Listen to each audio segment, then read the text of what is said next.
Bueno, como os decía, voy a presentar a don Miguel Botella López, catedrático de Antropología Física de la Universidad de Granada. Aparte, como ha dicho Eden, experto en muchísimas cosas, experto en prehistoria, también experto en el mundo de las momias, y no quiero quitar demasiado tiempo porque ya hemos comenzado un poquito tarde. Lo que sí es cierto es que tenemos, yo leyendo un poco su trayectoria profesional, la que he podido leer, tenemos el orgullo y el placer de contar, porque es un privilegio contar con don Miguel aquí con nosotros y que tengáis la oportunidad de disfrutar un poco de su experiencia y de su conocimiento. Entonces no voy a querer, porque relatar su currículum sería un currículum de más de 40 años, ¿verdad, don Miguel? De investigación. Yo ya un poco comenté con él las temáticas que podrían ser interesantes para vosotros. En su mano está decidir lo que él considera oportuno, y lo que os pediría, los últimos 5 minutillos los dedicaremos un poquito, si nos da tiempo, a que preguntéis todas aquellas cuestiones que consideráis oportunas, ¿de acuerdo? Sin más, para no quitarle ni un segundo más, os dejo con don Miguel.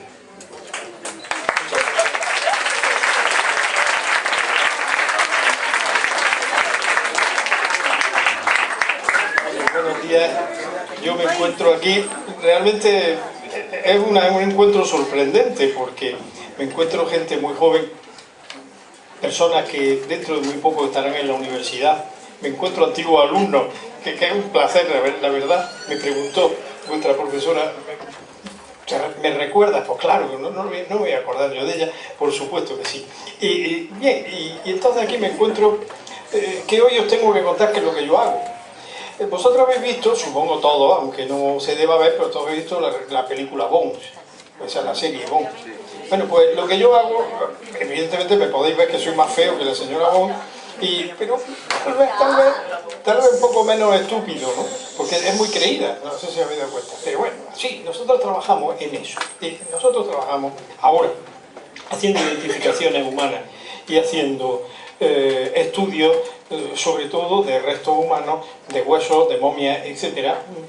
¿Por qué? Pues porque en este momento hay una necesidad y una violencia tan grande en el mundo, básicamente en América, que, bueno, nuestro trabajo está allí. Básicamente yo me paso como 6 meses del año en América estudiando homicidios, estudiando restos muy mal conservados, y después tengo el privilegio de que me paso un mes del año, ya llevo 6 años, en Egipto, excavando y sacando momias. Así que, bueno, me lo paso muy bien, ¿no? Pero claro, también me ha costado trabajillo, no vayáis a creer que esto se lo regalan. Tampoco debéis de verlo, pero ¿alguno de vosotros ha visto Cuarto Milenio alguna vez? Bueno, pues miradla el domingo. El domingo salgo yo, vamos, que estamos en un reportaje, en una entrevista, ¿vale? Bien, entonces a mí se me ha ocurrido que, ¿qué es lo que podíamos hacer? Pues yo creo que enseñaros, si se pudiera apagar un poco la luz, pues mejor. Yo voy a enseñar la antropología forense. Y la antropología forense que tenemos hoy, que es lo que hace, como decía la señora Bones, es lo que trabajamos en mi departamento, y cómo hemos ido llegando a eso. ¿Cuál ha sido mi vida en la investigación? Y cómo, pues, hemos ido incorporando cosas nuevas. Mirad, empezamos estudiando prehistoria. Yo lo primero que hice en mi vida fue estudiar arqueología. Yo estudié arqueología, soy arqueólogo, trabajé mucho tiempo en esto, haciendo excavaciones, y mi primera excavación fue, bueno, casi en la prehistoria, pero bueno, mi primera excavación fue de muy jovencillo. Yo comencé con 19 años a investigar, a trabajar en excavaciones arqueológicas, concretamente aquí, ese tillo de sombrero soy yo, esa cosa soy yo, pero ahora voy a ver. Bueno, comencé trabajando con un equipo norteamericano que vino a Granada, a Piña, a estudiar unos restos de hombres de Neandertal, etcétera, etcétera. Pues ahí yo tuve la suerte de incorporarme por primera vez en las investigaciones. Ahí está esa patilla, es mía, así que ese soy yo, y ya veis. Y bueno, y ahí seguimos trabajando, investigando en la cueva de la Carihuela, viendo los niveles, viendo la sucesión prehistórica, cómo vivían los hombres en aquel lugar, en Piña. Ciertamente es un sitio excepcional, y ahí yo aprendí muchísimo.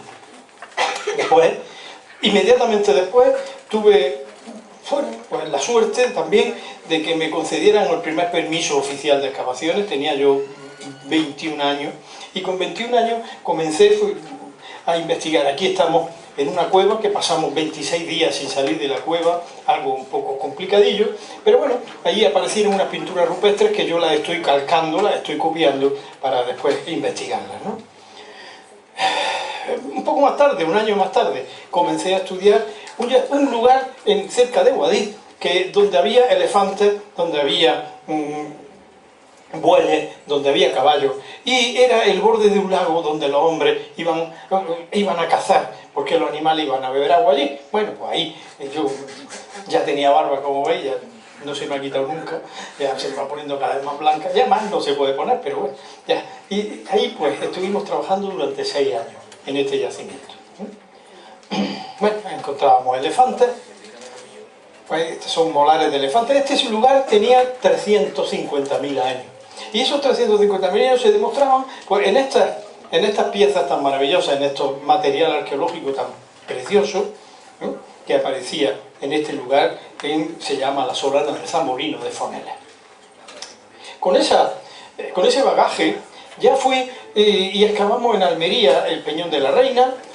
Encontramos lugares donde se encontraban muchos restos de violencia, muchas puntas de flecha, evidencias de guerra, evidencias de conflicto. Estamos hablando de 2000 a.C. Aparecen ídolos y por eso la UNESCO, no sé por qué también, pues la UNESCO me invitó a formar parte de un grupo de 6 expertos internacionales para ir a Kenia, a África, a estudiar los restos de hombres fósiles. Y entonces me estuve un tiempo en Kenia, la sabana africana, estudiando restos, y también estuve en Etiopía y en Tanzania. En esa zona pude estudiar los restos más antiguos que habían aparecido de 1.700.000 años, 1.900.000, 2.300.000. Bueno, ¿veis? Es una pena, me da mucha pena verme tan jovencillo, porque ya me da cosa, ¿no? Pero bueno, ahí estoy en el Museo Nacional de Kenia trabajando en mandíbulas de hombres fósiles. Así que, bueno, pudimos demostrar cómo había sido la sucesión humana, y estamos estudiando cómo hemos llegado a ser como somos hoy, cuál ha sido nuestra evolución, por qué ha ido cambiando el cerebro, etcétera, etcétera. Bueno, esos son unos motivos de investigación muy interesantes. Y ahí encontramos, por primera vez en el OH13, en este sujeto, encontramos las huellas de violencia también. A ese sujeto lo mataron. Y lo mató un semejante. Bueno, que tal vez es el elemento violento más antiguo que se conoce. Y lo pudimos estudiar, ¿no? Tuvimos esa suerte. En la vertiente de la antropología física, yo pensé que la arqueología me interesaba muchísimo, me sigue interesando, pero que había que rellenarla de más cosas humanas. Y entonces por eso estudié medicina. Me dediqué a estudiar medicina, hice medicina. Bueno, después de medicina, pues me fui a Francia y estudié antropología en Francia. Y ya con eso, pues pude hacer cosas, ¿no? Entonces me dediqué a la antropología física como complemento de la arqueología. Y así, pues, excavábamos en sitios tan maravillosos como esos, encontrando restos humanos, encontrando esqueletos, porque el interés que desde ese momento tenía yo, y me sigue hasta hoy, el poder estudiar no qué son los huesos, al fin y al cabo, me interesa menos, sino cómo vivió aquella gente, cómo era físicamente, de dónde venimos y en definitiva, dónde vamos. Y bueno, por eso me dediqué a estudiar los esqueletos, pues, cosa que sigo haciendo todavía, ¿no? Estudiando, por ejemplo, para que veáis esa posición, ese sujeto que está así puesto, es un medieval, es un musulmán del siglo XIII, es una persona que enterraron directamente en la tierra. Podemos saber, obviamente es muy fácil, que era un hombre, podemos saber que tenía 32 años, podemos saber que tuvo una enfermedad y se murió de ella, en fin, podemos saber muchas cosas, y lo importante es eso, que podemos saber muchas cosas. Bien, estudiamos otra cosa interesante, las marcas de manipulación. Las marcas de manipulación. Las marcas de manipulación son las huellas que aparecen en los huesos como producto de haber ejercido algo violento. Por ejemplo, canibalismo. El canibalismo, que nos suena muy raro, en nuestra provincia de Granada, hace 6.000 años, mucho tiempo, hace 6.000 años era cosa corriente. Así encontramos en Moclín, en Alfacar, en Piña, en muchos lugares donde los huesos humanos tienen marca de haber sido comidos. Bueno, y a mí me tocó estudiar aquello y bueno, vamos a hacer un esfuerzo para que veáis qué es lo que podemos sacar de eso. Ese hueso que veis ahí es un hueso humano, es el hueso del pómulo, ¿no? Está al lado de la órbita del ojo, pero miráis que tiene cortes, ¿veis?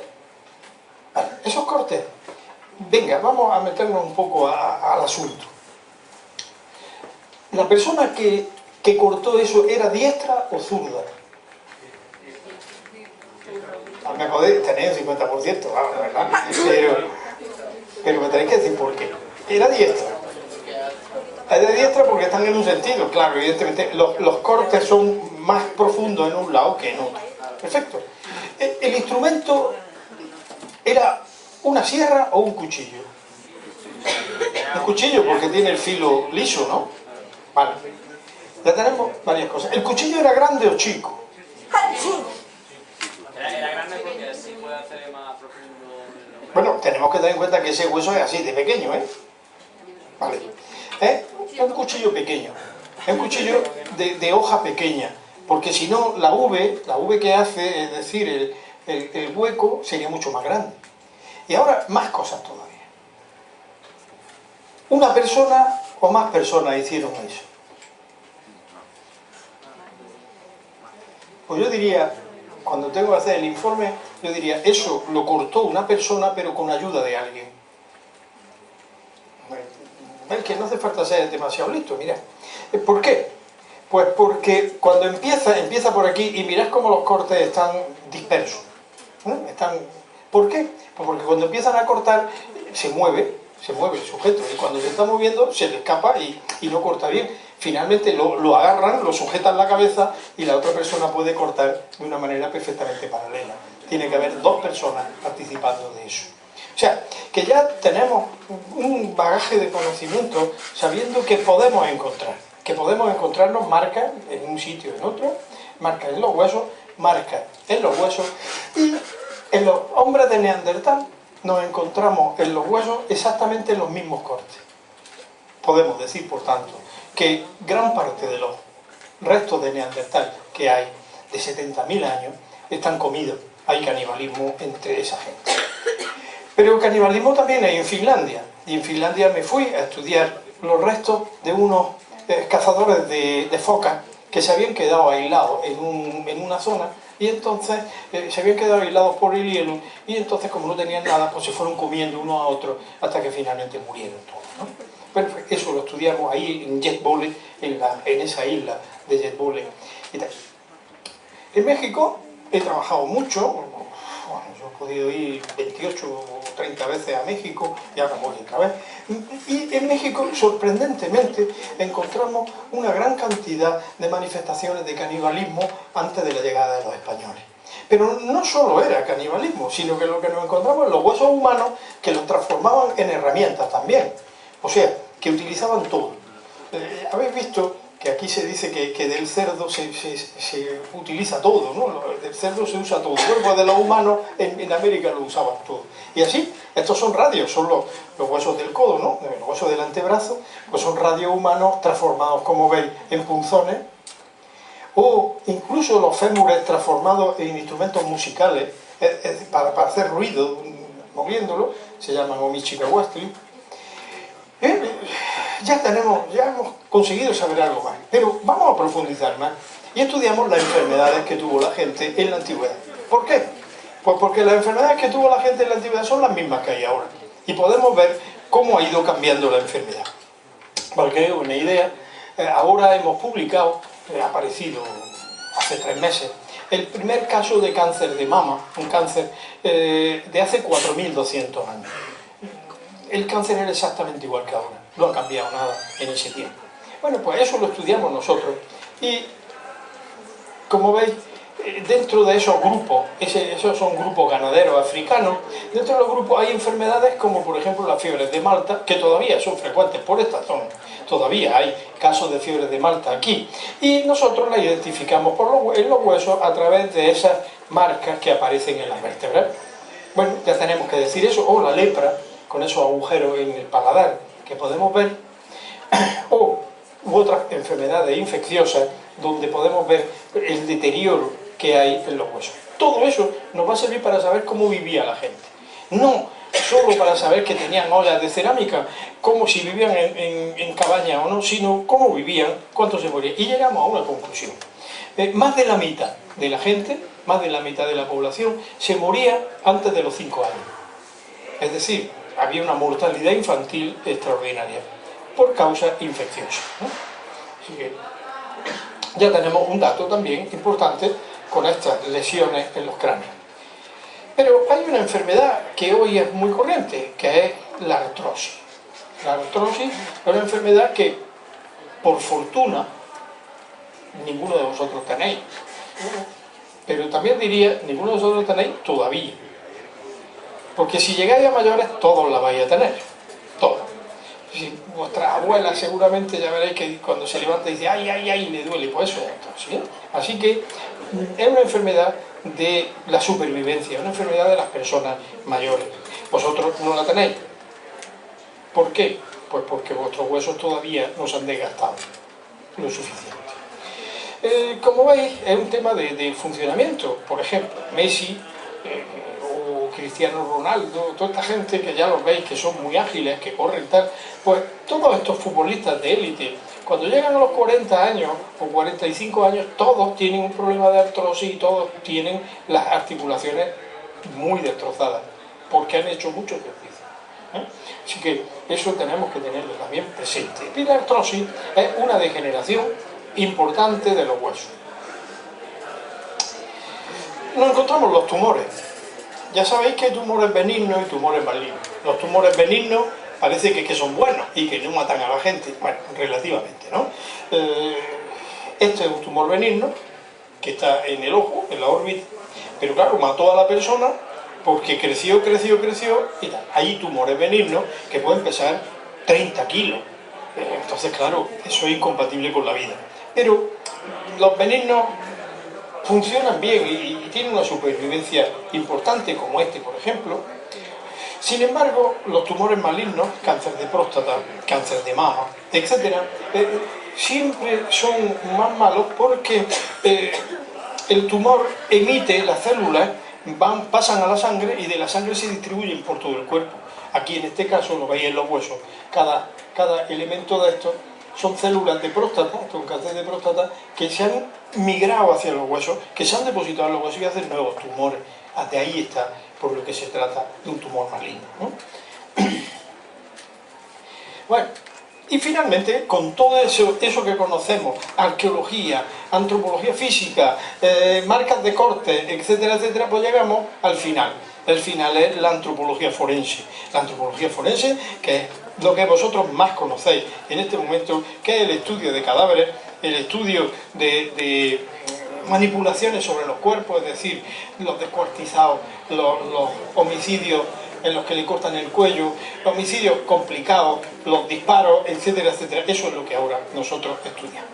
Y en la antropología forense mi trayectoria ha terminado en esto, ha terminado a día de hoy en antropología forense. Yo me dedico a la antropología forense en este momento.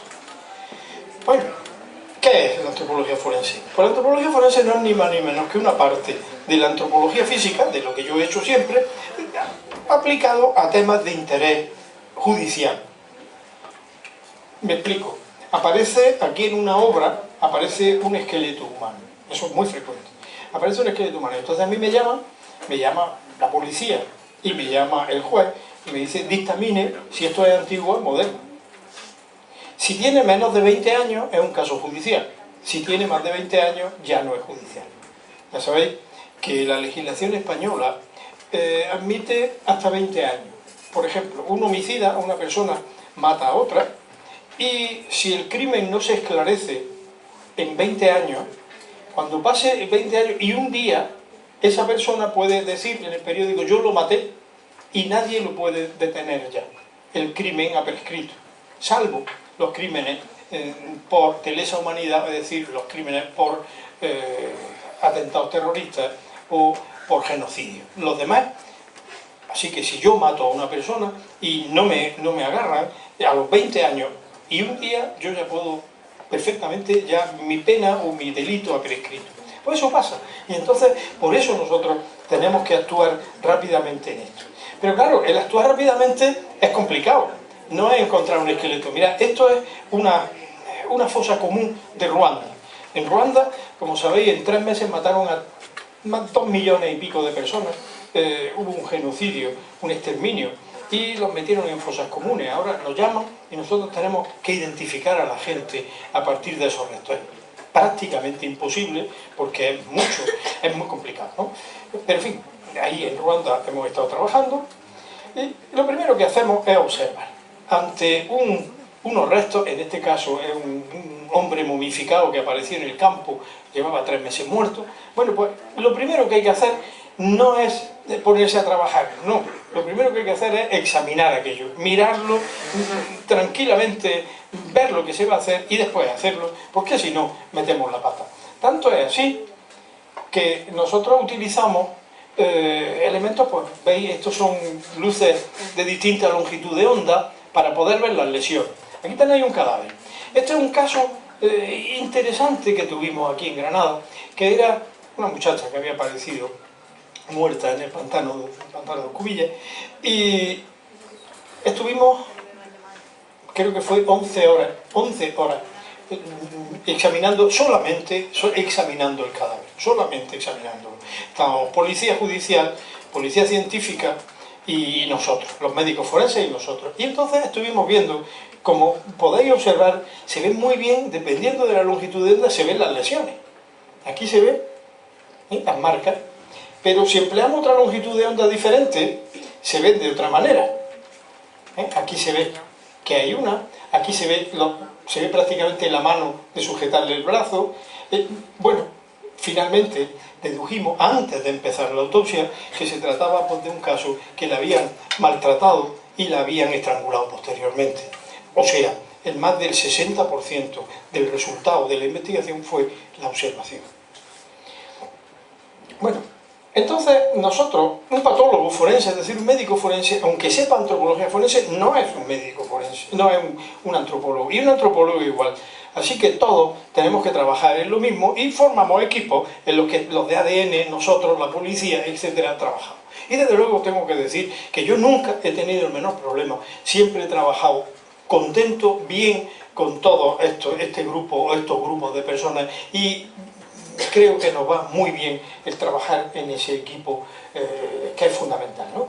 Así que, bueno, esto es lo que nos encontramos. Voy a tratar de poner, o he tratado de poner las menos fotos morbosas del mundo, porque claro, tengo millones de fotos complicadas, ¿no? Estamos un poco light. Bueno, esto, hacernos una idea. Esto me llaman a Medellín, a Colombia. Y llego a Colombia y me dicen, tenemos un caso delicado. ¿Y qué es? Pues a 12 personas las agarraron, las ataron y de pie que estaban, entonces unos asesinos las cortaron en trozos vivas y las tiraron a la selva. Un mes después, un mes más tarde, atraparon a uno de los asesinos y confesó dónde estaban estos restos. O sea, estuvieron un mes descuartizados en un sitio. Había 142 trozos o algo así. Entonces me llaman para que hagamos la identificación de esas personas. Bueno, lo primero que hicimos es como un rompecabezas, ¿no? Esta pierna es de este, la otra es del otro, pero muy complicado porque el material estaba en muy mal estado. Finalmente lo subimos todo, lo identificamos a todos. Identificamos que lo habían hecho con machetes y que había habido dos asesinos trabajando ahí. Pero para que hagáis la idea, lo más gratificante de todo esto, que es muy complicado y muy desagradable, pues lo más gratificante fue que cuando salí de aquello, dijeron, la madre de uno de ellos quiere hablar con usted. A mí eso me da mucha tristeza. Bueno, pues finalmente la mujer me cogió la mano, nada más, y me dijo, doctor, ¿es mi hijo? Y le dije, sí señora, sí, es su hijo. Y entonces se echó aquí sobre mí y me dijo, gracias doctor, ya puedo descansar. Ahí es donde está la clave humana de todo esto que estamos haciendo. la gente vive en angustia permanente hasta que se le dan sus restos. Bueno, estudiamos entonces aquellos cortes que veíais en los antiguos, en que si había sido uno, si había sido más, pues ahora lo vemos en los actuales. Y ahora estudiamos las marcas de corte sobre los huesos de ahora. Vemos las marcas, eso que veis ahí es un trozo de hueso que tiene marcas. Aquí están las marcas de una sierra, son distintas, y podemos saber, fijaos, el ancho diferente, que la sierra estaba mellada. Entonces podemos identificar la sierra y podemos identificar a la persona que lo hizo. Ahí está la clave de nuestro trabajo. Estudiamos las marcas sobre el cuello, por ejemplo, y sacamos los huesos. No he querido traer el cadáver para que no os diera mucha historia, pero viendo el hueso, pues se ve perfectamente la marca de corte, cómo ha quedado. O sea, fue un degollamiento en vivo del sujeto. Vemos también las mordeduras, cómo actúan los animales sobre los huesos, y son interesantes. Aquí estamos trabajando sobre un sujeto y estamos viendo las marcas de mordedura sobre esa persona. La mordieron en el cuello, lo mataron unos perros, y, en fin, fue una venganza que le mandaron unos perros para que lo mataran, ¿no? Eran unos perros pitbull y finalmente lo mataron. Bueno, pero aquí vamos a meternos un poco a señora Bones. Encontramos un esqueleto, queréis ver lo más light que he podido conseguir, así que... Bueno, pero mirad como esos 3 puntos blancos que tiene son 3 proyectiles. Aparecieron 3 balas, calibre 9 milímetros, ahí. Y vamos a ver, ¿qué ha sucedido? Tiene una bala aquí, ahí, entre las vértebras, en el abdomen. Tiene otra bala en la escápula derecha, es decir, en la zona del pulmón, donde tenía el pulmón. Y tiene otra en la zona de la clavícula. Bueno, bien, perfecto, eso ya lo vemos. Ahora, el juez nos pide más cosas, nos pide explicación. Y nos pide explicación y dice, ¿qué es lo que ha pasado ahí? Bueno, tiene una implicación, bueno, que está muerto, evidentemente, ya lo sabemos todos, pero tenemos que decir más. Fijaos, hay una cosa en la justicia que es importante, es que hay una agravante en los delitos que es el ensañamiento. Por ejemplo, una persona, pues sin querer, se pelea con otra, le da un tortazo, se cae al suelo y se mata. Vale, ese es un delito, pero un homicidio. Ahora bien, si esa persona le pega una vez y otra, y otra, y otra, y otra, hasta que finalmente lo mata, eso es un homicidio, pero un homicidio con una agravante importante, que es el ensañamiento. Si una persona le da una puñalada a una y lo mata, es un homicida, hay un homicidio. Pero si una persona le da 20 puñaladas pequeñitas antes y después le da la que lo mata, eso es un homicidio con ensañamiento. Y el ensañamiento es más grave. Bueno, pues entonces siempre hay que ver, y es difícil el ver si ha sido el primero, el segundo o el tercero. En este caso, este sujeto tiene 3 tiros. ¿Cómo podríamos decir si hay ensañamiento o no?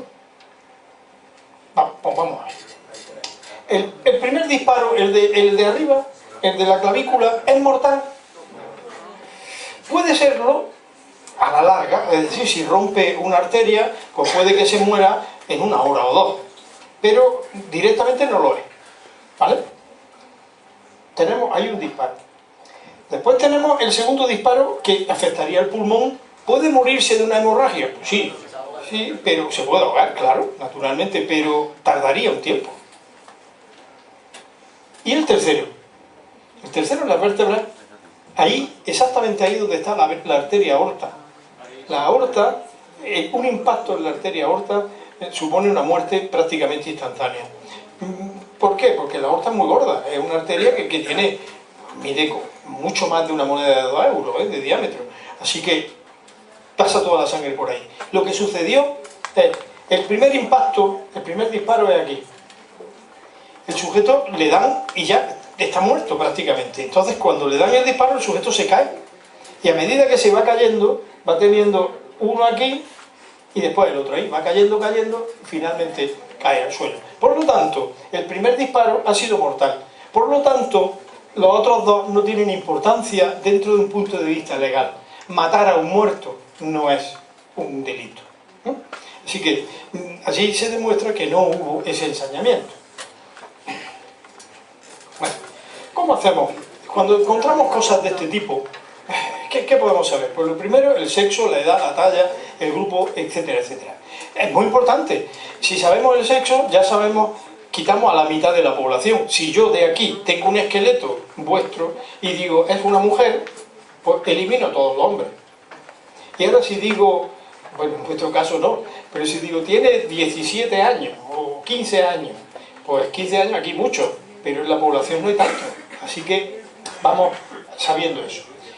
Y el ADN. El ADN de que tanto hablamos es fundamental. El estudio del ADN es muy útil, pero si no vemos el ADN, si no vemos el ADN con el perfil antropológico, no podemos saber nada. Por lo tanto, los antropólogos trabajamos siempre con los especialistas en ADN, siempre estamos trabajando codo con codo, pero nosotros trabajamos primero y ellos trabajan después, cuando ya hemos hecho previamente una identidad. ¿Cómo identificamos? Pues mirad, uno de los sistemas, digamos, un sistema clásico es este. Encontramos un esqueleto, encontramos un cráneo y decimos es una mujer de tantos años y la policía nos da una foto y dice, bueno, pues puede ser esta.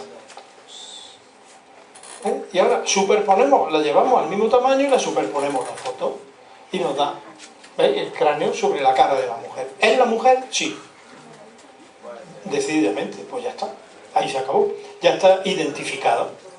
Se tarda tiempo, ¿no? También podemos hacer el retrato robot.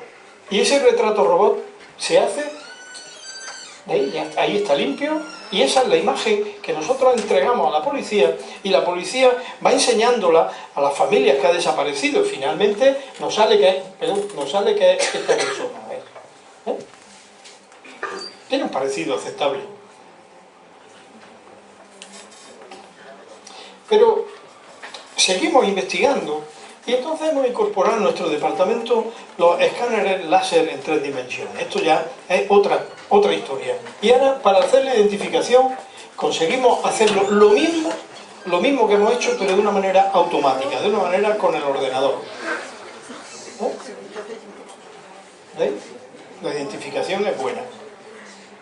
Y nos sale una identificación positiva y se acabó. Y ya lo último es que hemos conseguido hacer una base de datos. Nosotros hacemos una base de datos y metemos las caras de las personas que han desaparecido, le ponemos los puntos, metemos los cráneos que aparecen nuevos y la máquina automáticamente nos los compara. Y cuando nos los compara, pues nos da hasta un informe final. Eso lo estamos haciendo ahora y eso está funcionando muy bien. Y ya por último, estudiamos, no sé qué hora ya, no, todavía falta, ¿no? Todavía falta, yo veo que se va, digo, bueno, vamos a ver, todo esto, ¿a qué se aplica? Pues estudiar personajes históricos. Por ejemplo, la momia de Galera. La momia de Galera, no sé si la habéis estudiado, la momia de Galera es la segunda momia más antigua de Europa, tiene 3.500 años y apareció en Galera, en Granada, en una tumba de la Edad del Bronce. Se trata de un hombre y nosotros hemos podido saber que este hombre murió de una neumonía, de una pulmonía, entre julio y agosto, que tenía 27 años de edad, que estuvo expuesto 3 días como mínimo antes de enterrarlo, que tenía un niño, porque estaba al lado unos restos que hicimos ADN, era un niño, y que había comido una modo como de gacha, de maicena, una cosa parecida a eso, antes de morirse, es decir, ya estaba enfermo y le habían dado una comida especial. Este hombre era pastor de ovejas y bueno, y tenía un cuchillo, tenía un collar, tenía una serie de cosas interesantes y sobre todo tenía también una trenza, un pelo muy largo que parecía que era una mujer, pero no, era el tocado de los hombres de la Edad del Bronce. Así que sabemos mucho y hemos aprendido mucho a través de esta momia, porque habla mucho, ¿no? Pero también tenemos otra cosa más complicada, que es que nos dieron a estudiar los huesos de Colón. Colón, como sabéis, estaba enterrado en Sevilla, y Colón es una historia muy curiosa. Cuando Colón se murió en 1506, pues lo enterraron en Valladolid. 3 años después se lo llevaron a Sevilla. 40 años después se lo llevaron a República Dominicana, América. 150 años después se lo llevaron a Cuba. De Cuba, 40 o 50 años después se lo llevaron a Sevilla. En Sevilla estuvo en un sitio, después le hicieron el monumento, después lo trajeron a Granada, después se lo llevaron a Sevilla. Bueno, parece que Colón viajó más de muerto que de vivo casi, pero bueno, en todo eso se fue dejando huesos y trozos. Así que cuando fuimos a estudiarlo en Sevilla, que nos llamaron para identificarlo, lo que nos encontramos fue eso. Imaginaos el problemón tan grande que es. No sé cuántas televisiones había, pero más de 50 seguro, periodistas por todas partes, un acontecimiento pues, de repercusión mundial, y dicen, abra usted la caja, me lo dicen a mí, y claro, yo abro la caja y todo el mundo se está esperando que salga Colón ahí, por lo menos que se vea Colón, y salieron esos trocillos de hueso. Bueno, yo tuve la suerte de tenerlo en mi departamento, en mi despacho, en mi mesa, 6 días, ¿no? Estuve 6 días trabajando con este tema, lo que me dejaron, y pudimos saber que todos esos huesos eran de una sola persona, todos esos huesos eran de un hombre entre 50 y 70 años, en torno a 60 aproximadamente. Podemos saber que no era muy robusto, no era muy grande, y podemos saber que tenía alguna enfermedad degenerativa ya. Bien, ¿era Colón o no era Colón? Pues yo qué sé, ahí bien, pero finalmente supimos que sí, era Colón. ¿Por qué? Porque en el polvillo ese que veis ahí, mirándolo con microscopio, había trocitos de ladrillo, de ladrillo cocido, y entonces se nos ocurrió compararlo con lo de la tumba de Colón de Sevilla, en la Cartuja de Sevilla, y coincidía. Pero también había trocitos minúsculos de plomo, y el análisis correspondía a un ataúd que tuvo Colón al principio, el primer ataúd que tuvo, de plomo también. Pues si el plomo es el mismo y los ladrillos son los mismos, esa persona es Colón. Así que la identificación se hizo sin ninguna duda con un 99% de acierto. Pero en fin, costó trabajo, como podéis imaginar, ¿no? Aquí, pues, estudiando, estos son los restos del hijo de Colón, de don Hernando Colón.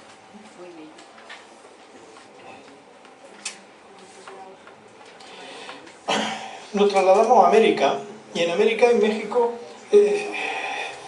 vamos a un lugar que se llama Zultepec, un sitio que se conoce históricamente, Zultepec, porque en ese lugar le hicieron una trampa, una emboscada a gente de Hernán Cortés, de los conquistadores, que lo describe Hernán Cortés muy bien, y le hicieron una emboscada y desaparecieron una serie de personas. Entonces ellos fueron, los españoles, a buscarlos, no los encontraron, se encontraron la piel de la cara puesta en los templos, pero no encontraron los restos de las personas. Y entonces, todo este tiempo después, 5 siglos después, pues resulta que unos arqueólogos, al excavar ahí, encontraron un hueco con cráneo, que era unos huecos con cráneo. Esos cráneos tenían un agujero todo, como veis, en la sien, y habían estado expuestos en empalizadas, estaban puestos en la puerta del templo como para asustar a la gente, y resulta que 4 de esos cráneos, 4 eran de español.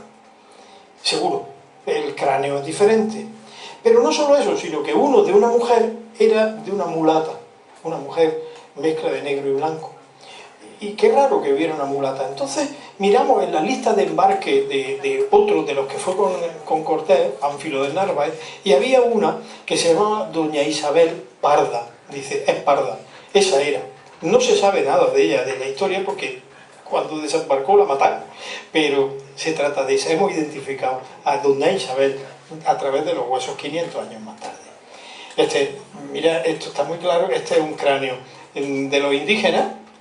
Veis que es muy corto y muy alto, y este es un cráneo de español.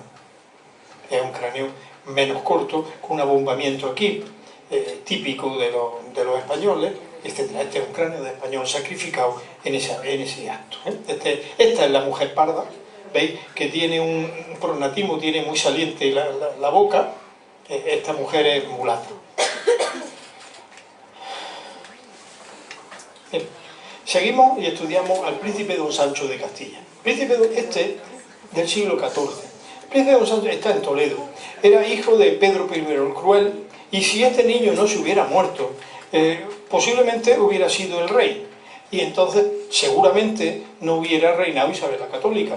Y seguramente la historia hubiera sido distinta. Pero este niño se murió. Y entonces nos llamaron para ver de qué se había muerto, porque lo más probable es que lo hubieran envenenado, claro, tratándose de aquello.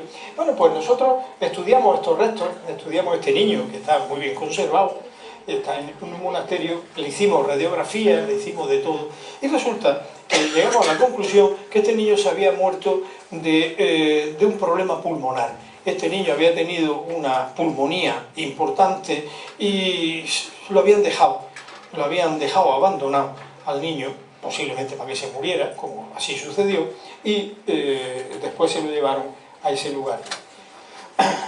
Identificamos los restos de San Juan de Dios, los restos de San Juan Grande también, porque era necesario para guardarlos, los restos de Jaime I el Conquistador. Ya veréis, esto sí os lo cuento que tiene gracia. Los restos de Jaime I el Conquistador están en la iglesia en Tarragona. Bueno, entonces Jaime I el Conquistador lo sacaron de la tumba varias veces. Finalmente había un montón de huesos y nadie sabía lo que eran estos huesos. Como era el rey más grande de la corona de Aragón, pues en el monasterio de Poblet, los frailes del monasterio de Poblet dijeron, como era el rey más grande, pues cogemos los huesos más grandes. Y entonces cogieron los huesos más grandes y los pusieron ahí. Y mezclaron 2 o 3 personas y pusieron ahí los huesos más largos. Y como resulta que el rey parece que lo habían matado de un flechazo en la cabeza, cuando encontraron un cráneo de 100 y pico cráneos, encontraron un cráneo con marcas en la cabeza, dijeron, este es, y lo pusieron. Pero después encontraron otro y dijeron, por si acaso, también lo pusieron. Así que la tumba hoy de Jaime I el Conquistador tiene un montón de huesos que no son de Jaime I el Conquistador, tiene 2 cráneos, es bicéfalo el hombre y seguramente ninguno es de él, pero bueno, así es como se hace la historia, ¿no? Bueno, estos son los cráneos de esa época. Y el príncipe de Viana, que es una momia que se conserva, pues está la momia allí y muy bien, pero cuando desarmamos la momia y la quitamos, resulta que son trozos de 3 momias empalmados, unidos, es un apaño que han hecho ahí, o sea que tampoco. Veis que incluso las vértebras tienen las marcas de corte de una sierra, de un serrucho. Lo cortaron con serrucho para empalmar todos los trozos, y así tiene 8 vértebras lumbares, tiene un desastre. Vale. Por último, os voy a contar ya, para animar una mejilla, os voy a contar lo que hacemos en Egipto. En Egipto trabajamos, como digo, desde hace 6 años en la zona de Asuán, en la zona del yacimiento se llama concretamente Cubet el Hawa, un nombre muy bonito, porque es la colina de los vientos, ¿no? Está en pleno desierto, justamente en el Nilo. Todos conocemos, esto lo hemos visto 2000 veces. Cuando lo veáis, seguramente lo vais a ver alguna vez en vuestra vida, en persona os va a impresionar profundamente. Es algo espectacular, no es imaginable lo grandes que son las pirámides, lo majestuoso que es aquello. Bueno, y entonces tenemos la idea de una civilización magnífica, de una civilización espléndida, que lo fue. La momificación, sabemos que era una de las características fundamentales de esta gente. Sabemos también que Anubis, este que está aquí, el chacal, era el dios de los muertos. Y bueno, por ejemplo, una anécdota curiosa es que, según ellos, a la momia no se le podía quitar el corazón, se le quitaban todas las vísceras, pero el corazón se le volvía a meter. ¿Por qué? Pues porque Osiris, el día del juicio, subía el alma al cielo, y entonces el corazón lo pesaba el corazón, y en el otro lado, que el corazón eran las buenas acciones, y en el otro lado ponía las malas acciones. Si pesaba más las malas acciones, no subía al cielo. Y si pensaban mal las buenas acciones, subía al cielo. El truquillo estaba en que ponía el corazón en un lado y en otro lado las malas acciones eran una pluma. Con lo cual siempre pesaba más el corazón, claro, naturalmente había una trampilla, pero bueno, todos iban al cielo, pero los momificamos, ¿no? Y este es el lugar donde trabajamos. Este es Cubet el Hawa. Cubet el Hawa, aquí está el Nilo. Como veis, el clima es tan extremo, es tan complicado, que, bueno, no hay árboles. A partir de aquí, que hay unas matillas de nada, todo es desierto, que está justamente a 10 metros del río Nilo. En un estrato de roca, ahí esta gente excavó y construyó las tumbas. Las tumbas son espectaculares, son enormes. Son unas tumbas, imaginaos que estamos en la edad de piedra, que esta gente no tenía metales, tenía oro para hacer adornos, pero que no usaba el hierro ni el cobre siquiera. Cuchillos sí, puñales sí, pero los cinceles que utilizaban eran de piedra. Con cinceles de piedra excavaban estas tumbas espléndidas, estos relieves absolutamente maravillosos. Y os podéis imaginar el privilegio mío, porque yo puedo tocar eso, puedo hacer lo que me dé la gana, porque yo estoy allí solo tocando este tema, ¿no? Bueno, y estas son las tumbas. Las tumbas son por dentro inmensas y perfectamente construidas, todo para un señor. Hay pozos.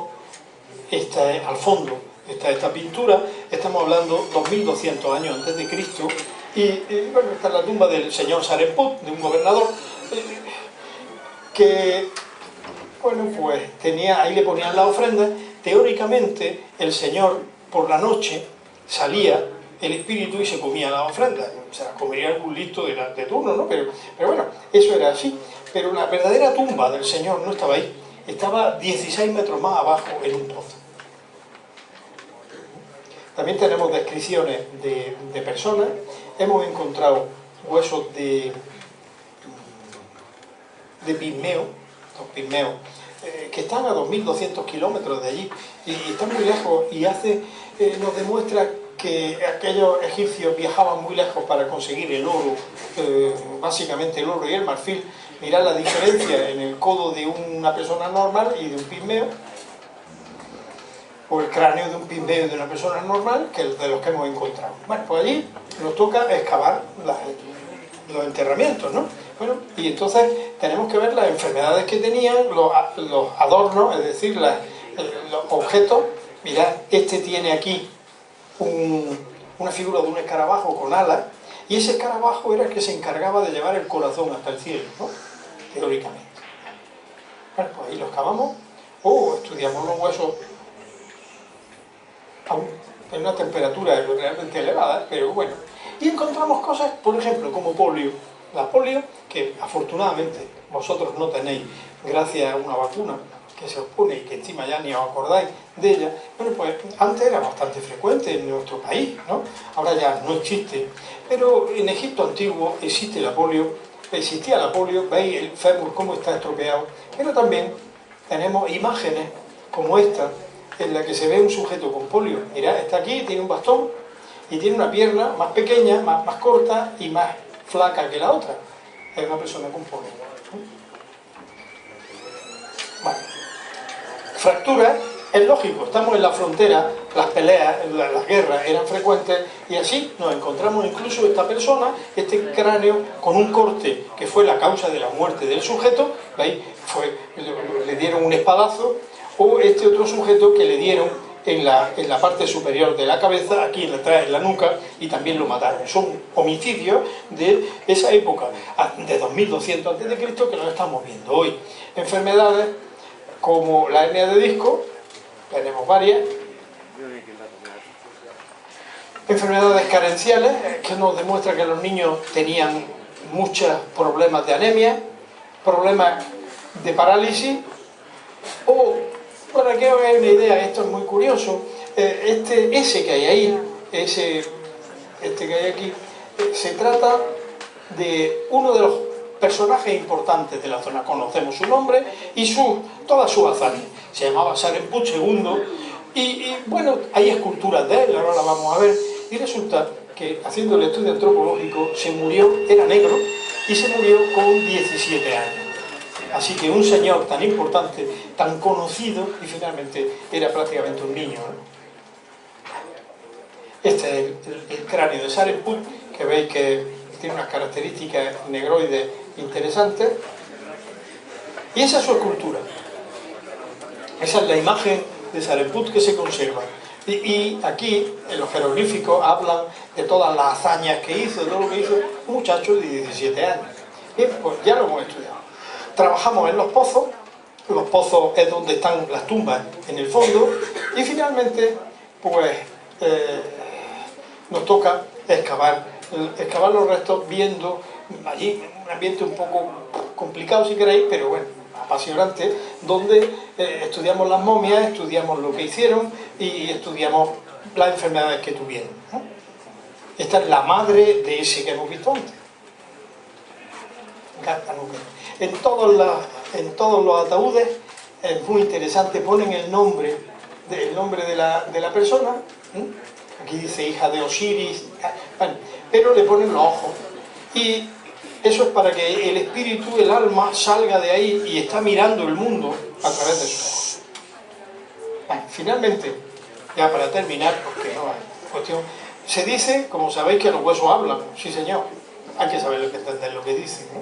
Claro, hablan mucho y hay que saber lo que dicen, y esa es nuestra tarea como antropólogo, esa es nuestra apasionante tarea. Por eso yo me siento una persona absolutamente privilegiada de poder estar hoy aquí contando cuál es mi vida, qué es lo que yo hago, pero sobre todo quisiera que se quedara una cosa, contando cómo disfruto cada día con mi trabajo. Muchas gracias.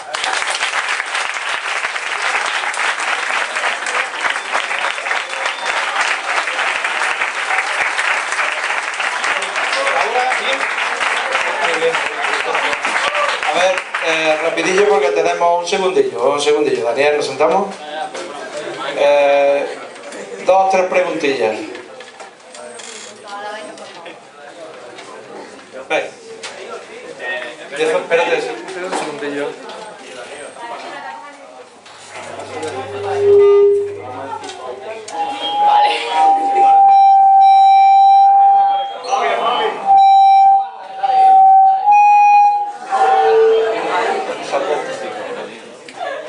¿Estás maldito por alguna momia? A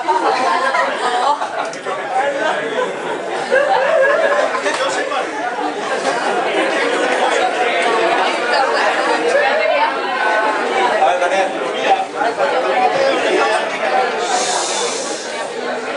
Me da una idea, mira, en mi departamento, aquí en Granada nosotros tenemos ahora mismo una colección de 5.000 esqueletos. 5.000 esqueletos humanos. Ninguno se ha levantado todavía, ¿eh? Así que cuando se levanten, que Dios me pille confesado, pero ahora mismo no.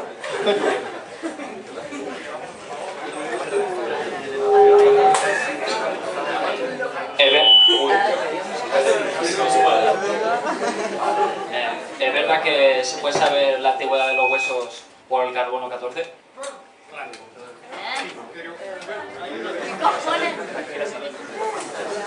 Claro, se puede saber la antigüedad, claro. Pero hay un problema, y es que el método es destructivo. El método hace que si usamos un hueso se pierda ya. Por eso solo podemos usarlo en esqueletos completos o en grandes series de huesos. Si no, no nos merecería la pena.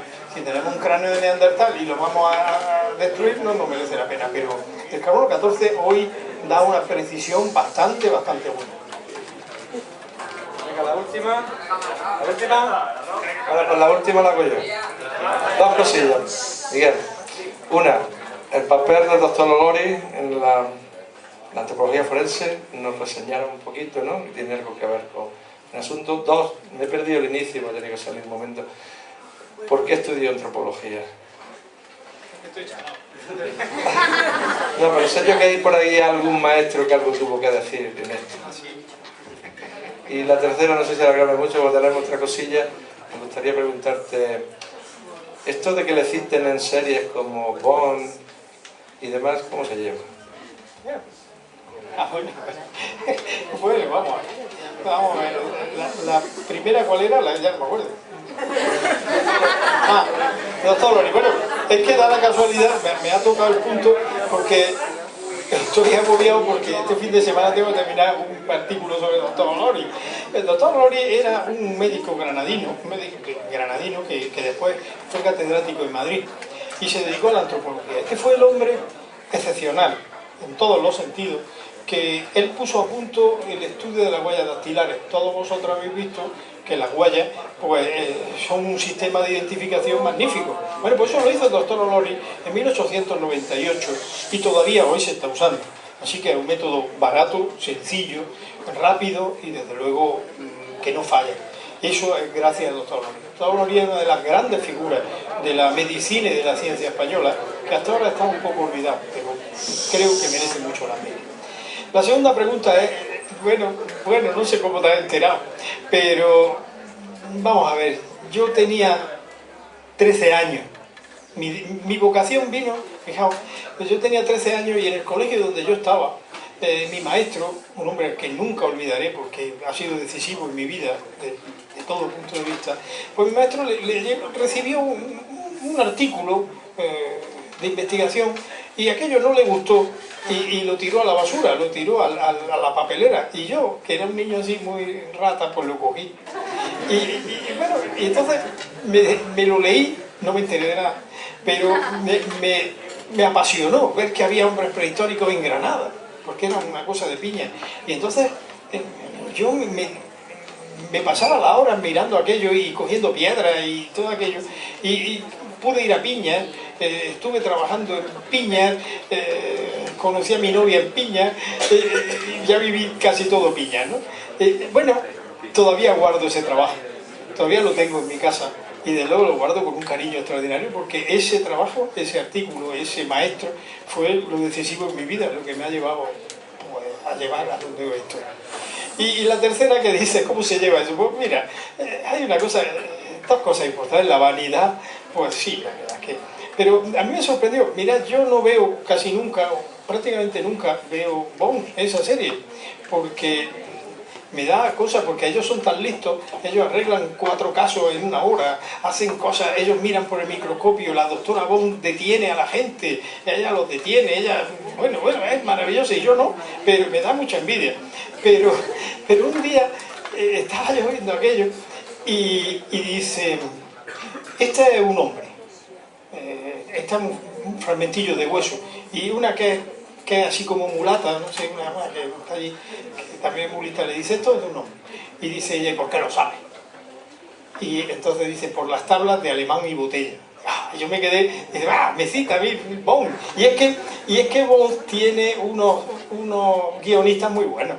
Entonces los guionistas pues cogen las cosas más recientes y las publicaciones, las investigaciones más recientes, y bueno, por eso salió aquello, no por nada. Y la verdad es que, bueno, tampoco tiene mucha historia en realidad. Bueno, ella es más lista que nosotros.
Gracias.